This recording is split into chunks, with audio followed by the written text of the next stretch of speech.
That's better. So if you don't know, during the summer I switched away from my Samsung S22 smartphone over to a kind of smartphone of the same name, but of a very different form factor, which was the Cat S22 flip phone. And if you haven't seen the video, it was an interesting journey, and I recommend watching after this one. But coming out of that experiment and learning how to use my smartphone in a healthier way, my wife actually got very interested in the minimalist phone life, but the only problem was she wasn't sure how she wanted that to look. We talked about everything from the Cat flip phone to an actual dumb phone to even acquiring a 10-year-old BlackBerry Classic. And side note, I actually filmed a lot of B-roll about how I was able to switch to the BlackBerry Classic for a whole 7 days, but I never ended up making it into a video, so let me know in the comments if you'd like to see that. So after batting around all the many options for her ideal minimal phone life, we realized that it's pretty hard for her to use anything other than an iPhone, mostly because there are times when she will need a good camera, or talk to coworkers in iMessage, or check IMDb to solve the mystery of what movie that actor was in. And yes, technically she could keep an iPhone in her purse for when she needs it, and then use a proper dumb phone as her main device, but the purpose of this project was to minimize the amount of things she interacted with in the day and not add to it. And then finally it hit us. Why don't we turn her iPhone into a minimalist phone? And to do that, we're talking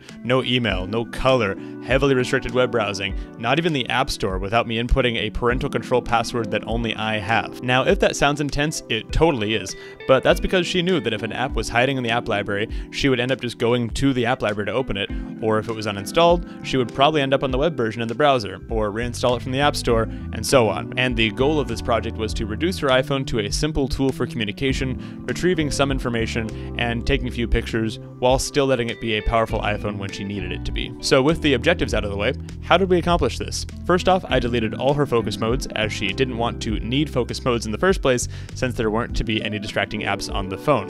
Second was to grayscale the phone, which can be done by going to Settings, Accessibility, Display and Text Size, Color Filters, turning them on, and selecting grayscale. Now this will make absolutely everything on your iPhone grayscale, which doesn't get picked up in the screen recording, but trust me, it's grayscale, which is great for making it more of a tool and less of a dopamine machine. But there might be those times when you'll want to see the color of something, like when taking a photo or navigating with maps. But thankfully we can configure a shortcut to toggle the grayscale off and on by backing out of this screen, choosing Accessibility shortcut in the Accessibility menu, and choosing Color Filters under the triple click with side button text, which, as that implies, mean you can now toggle the grayscale on and off by using the triple click of the power button. Next, it was time to remove every app she didn't need for basic communication, music streaming, maps, banking, basic notes, or simple information like calendar and weather. With that done, I then went in and set a tight 5-minute time limit per her request on her only remaining browser, Safari, and set it to block access after the time limit is reached, so she wouldn't be able to arbitrarily extend the time limit without the parental control password, since we've all used time limits before on our phones and we know how easy it is to just blow past the time limit with that extend button that pops up. Also, something that was new to me, in the content and privacy restriction settings in the iPhone, if you set the installing apps option in the iTunes and App Store purchases settings to don't allow, that will actually hide the App Store from the phone altogether until you go back into these settings with the passcode and re-enable installing apps. Apparently you can still find the App Store by searching for it, but you can also hide it from search for the full effect of hiding the App Store. Sydney also requested that notifications for basically everything to be turned off, except for calls, texts, and Messenger, so I tackled that while I was in the settings. Now to rebuild the home screen, and I should note at this point that some people like to use the Blank Spaces app or something like it to create a light phone looking launcher, which can give you some widgets to put a clean list of app titles with optional icons on it. But in our case, she wanted to have custom black and white icons for her most used apps, and as you may know, it's pretty easy to set up custom icons for your apps by using a basic shortcut for them with an image set as the shortcode image.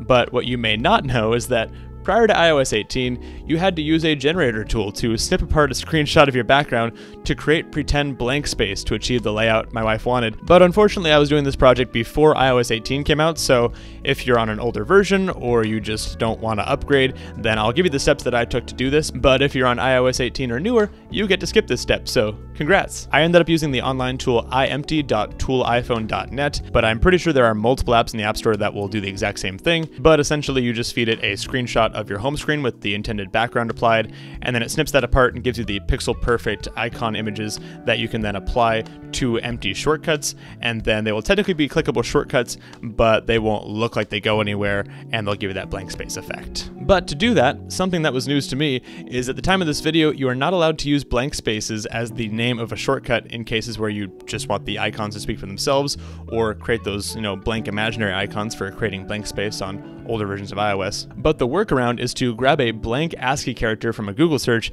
and paste it as the shortcut's name. And then the other catch is you can't have any two shortcuts with the same name of that same space character, so you have to basically copy and paste an increasing number of those ASCII space characters as you make more of the shortcuts, which is indeed a pain, so hopefully Apple makes it easier to create nameless shortcuts in the future. Finally, the process of actually creating each shortcut is probably the most tedious of this whole setup, although I'm sure there are apps out there that can speed up the process for a price if you prefer.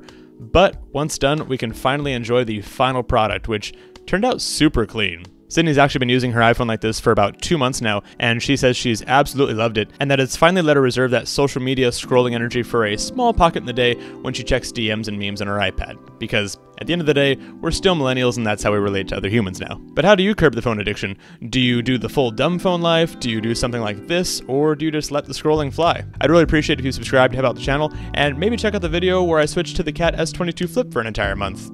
It was interesting.